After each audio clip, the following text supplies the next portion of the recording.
أعوذ بالله من الشيطان الرجيم بسم الله الرحمن الرحيم Bismillahirrahmanirrahim. Elhamdülillah vaqta və salatu və salamu alə mən la nəbiyyə bə'də əmmə bə'd. Selamun aleykum və rəhmətullahi və bərəkatuh.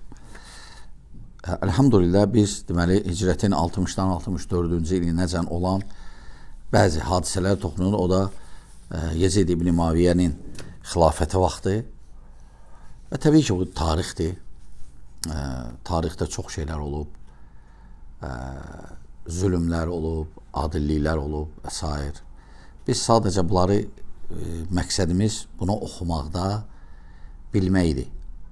Bilmək ki, belə hadisələr olub və bundan ibrətlər almaq ki, fitnədən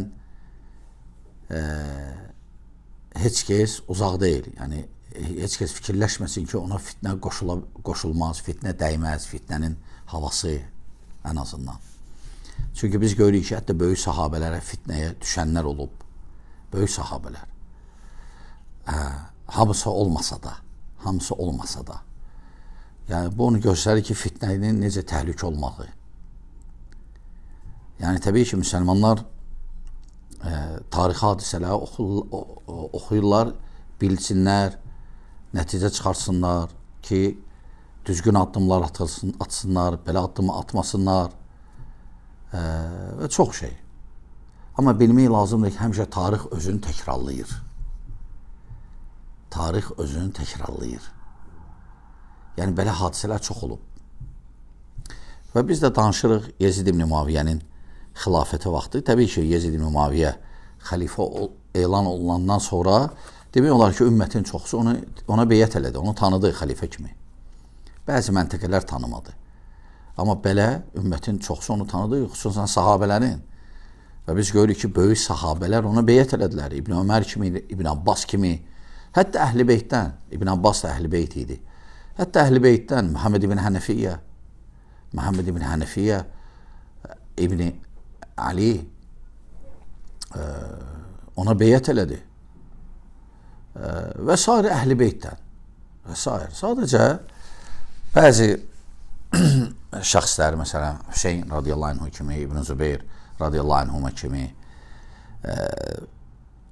və bəzi ola bilsin adamlar, lakin məşhurlardan İbn Zübeyir radiyallahu anhuma, bir də Hüseyin radiyallahu anhu.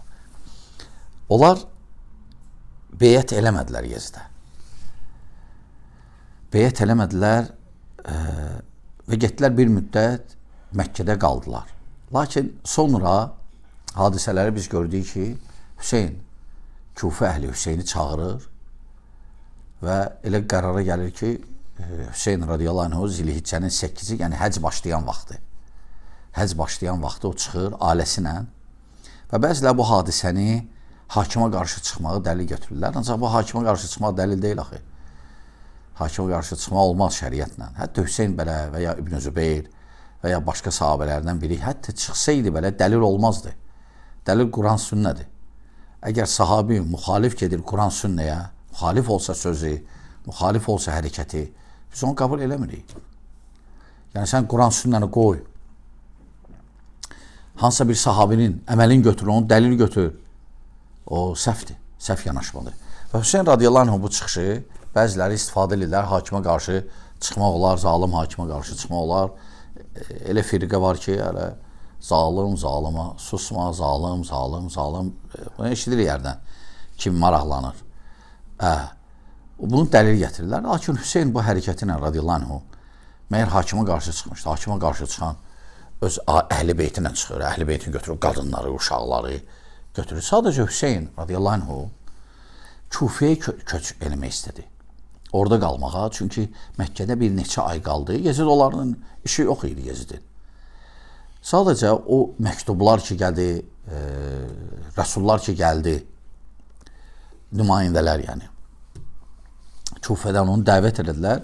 Hüseyin belə qərara gəldi ki, Kufə necə olmasa da Əli atasının xilafəti vaxtı mərkəz idi. Atasının şiyələri orada var idi. Muaviyyənin şiyələri Şamda idi. Lakin atasının şiyələri, yəni tərəfdarları, onlar Kufədə idi. Elə qərara gəldi ki, hər halda təhlükəsizlik baxımından orada ənsarlar çoxdur. Çünki Məkkədə hamı onunla deyildi. Çünki orada İbn Zübeyir də var idi. İbn Zübeyir də razı deyildi Yeziddən. Hüseyn yox. Və Hüseyn demədi ki, əgər xilafət xəlifə olmaq arzusunda idi, ən azından Hüseyn deyərdi ki, ya İbn Zübeyir, sən neynirsən, sən burada neynirsən? Xilafət mənli idi. Necə bəzi firqələr deyir ki, göy ki, bu ilahi bir təyindir, bəs Hüseyn olmalı idi. Bəs İbn Zübeyir, Hüseyn dedi ki, İbn Zübeyrə, ya İbn Zübeyir, xəlifə mən olmalıydım. Sən nə çıxırsan, sən? Çünki İbn Zübeyir də namizədlərdən biri idi, radiyallahu anhuma. Ona görə bu cür şeylər biləndə, bu cür xəbərləri biləndə, məlumatları biləndə, kim ki gəlir hansısa firqə iddialar eləyir, nağıllar danışır, görürsən ki, düz gəlmir tarixi hadisələrinə. Bu tərəfdən Ömər ibn Xattabı pisləyirlər, hətta Əbu Cəhl hələ pislənmir. Ömər ibn Xattabı pisləyirlər. Tarixi görürük ki, Əli radiyallahu anhu qızı, Fatimədən olan qızı Ümmü Kulsum verib Ömərə. Düz gəlmir axı. Düz gəlmir. Bu hadisə nə deyiblər Ömər ibn Xattab? Hamısını iptal eləyir, hamısını dağıdır, tökür.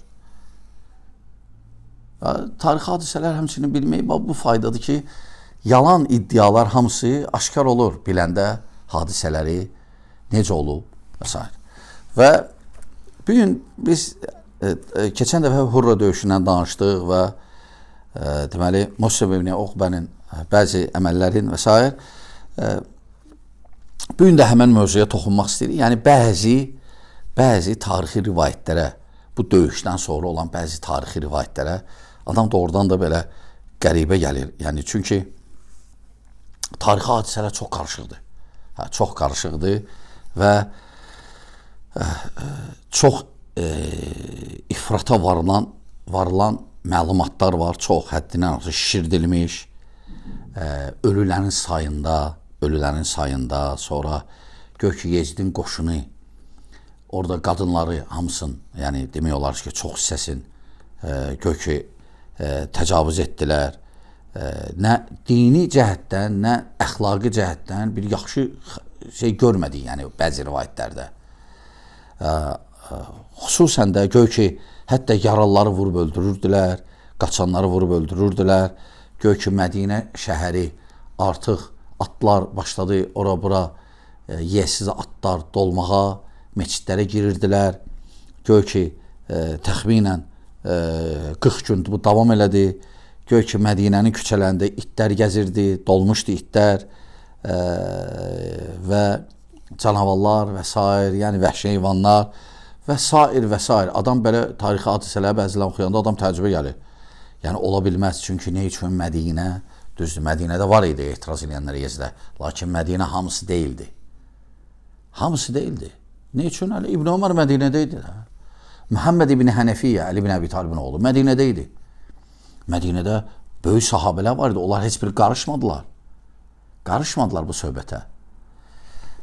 Yəni, bunlar hamısı görsənir ki, tarixdə, və biz bilirik, İslam tarixi necə Abu-Havada yazılıb, nə vaxt yazılıb və necə Abu-Havada Abbasilərin vaxtında xüsusən və bundan bəzi ravilər Əməvilərə qarşı düşmənçiliklərini açıq aydın bildiriblər və istifadə ediblər. Uydurma və ya o hadisə nəsə olub, onu şişirdiblər o dərəcəyə ki, yəni ondan artıq da başqa cür şişirtmək mümkün deyil. Yəni, nə qədər şişirtmək olarsa, o qədər o tarixi rivayətləri şişirdiblər. Bunlar hamısı çoxsu, yəni böhtandan başqa bir deyil. Ne üçün? Çünki hər halda Yezidin qoşunu müsəlman idi. Və Yezidin qoşununda müəyyən adamlar var idi, hansı ki, Mədinələ, Qureyşdən qohumluqları var idi, ənsarlarla. Və həmçinin Mədinə müsəlman idilər. Mömin qadınlar nə qədər var idi? Yəni, onları vəhşi kimi göstərmək və s. Hətta bəzi rivayətlərdə gəlir ki, bakirə qızlar 1000 qadın bakirə gör ki, 1000 uşaq dünyaya gətirdi. 1000 uşaq. Yəni, 1000 dənə qadın məyər o vaxtı heç Mədinədə var idi ki, Allah bilir. Yəni, tarixi rivayətlər hamısı demək olar ki, çoxsu şişirdilmiş və yalanla doludur. Və ona görə və biz görürük ki, hətta bəziləri deyir ki, gör ki, Yezid gör ki, qisas aldı, gör ki, belə, hətta bəziləri belə deyir. Yezid gör ki, qisas aldı, Əməvilər qisas aldı Osmanın qətlinə görə. Hətta bəziləri deyirlər ki, Məkkənin qisasını aldı, Məkkənin Qureyşlərin, o kafirlərin öldürülməsinə görə Bədir döyüşünün qisasını aldılar. Mesela belə şişirdirlər hamısı. Təbii ki, bunlar hamısı. Çünki ne üçün? İbn Ömər oradaydı, sahabələr oradaydı, Muhammed ibn Hənəfiyyə, İbn Ali oradaydı radiyallahu anhuma və başqa sahabələr oradaydı. Yəni, ola bilməz belə bir şey, ola bilməz. Amma var tarixi rivayətlər, hətta kafir yazıçılar, kafir tarixçilər də hətta bəzi belə rivayətlərdən danışırlar. Hətta deyirlər ki, gör ki, Şam qoşunu çoxsu xaçpərəst idi. Xaçpərəst idi ki, rəhimli olmasınlar. Bunlar hamısı, yəni müsəlman qoşunları çox heç vaxt ayrıca xaçpərəst qoşunu eləməyiblər. Ola bilər nəzdində kimsə olub, muzdular və s. o başqa. Amma belə məsələn, sən qoy dinən nəsranilər idi, çoxsu xaçpərəstlər idi. Bəzi tarixi rivayətlər var. Onlar hamısı iftiradan başqa bir şey deyil, iftiradan başqa. Və necə qeyd etdi, qoşun əslində Məkkəyə gedirdi. Sadəcə Mədinədə bəzi müxaliflər var idi, bütün Mədinə yox, bəzi müxaliflər var idi və yolları Mədinədən saldılar ki, hətta o fitnəni yatsızdırsınlar. Çünki səbəblərdən də biri Mədinədə Əməviləri qovdular. Mədinədə Əməviləri qovdular və Əməvilərin də orada həm dünyavi cəhətdən müəyyən qədər əraziləri var idi və sair torpaqları var idi, evləri var idi. Bu hadisə ilə bağlı Mədinə əhalisinin bəzisi o Əməviləri Mədinədən qovmuşdular və sair, bəzi şeylər olmuşdu və yenə deyirəm ki, bütün Mədinəlilər iştirak eləmədi və o döyüş də, Hurra döyüşü deyilir, amma döyüş çox qısa çəkdi. Çünki 12 minlik qoşun idi, 12 minlik. Təbii ki, o qoşunun qabağında Mədinə elə də böyük şəhər deyildi o vaxtı və müqavimət göstərmək mənasız idi və qısa bir döyüş oldu, o da müxaliflərlə, bəzilərlə. Mədinə hamısı, yenə deyirəm, etiraz müxalif deyildi. Və oradan keçirdilər, gedirdilər onlar Məkkəyə. Məkkəyə də ne üçün gedirdilər? Çünki İbn Zübeyir oradaydı. İbn Zübeyir. İndi biz keçirik artıq Hurra döyüşünə bitirdik.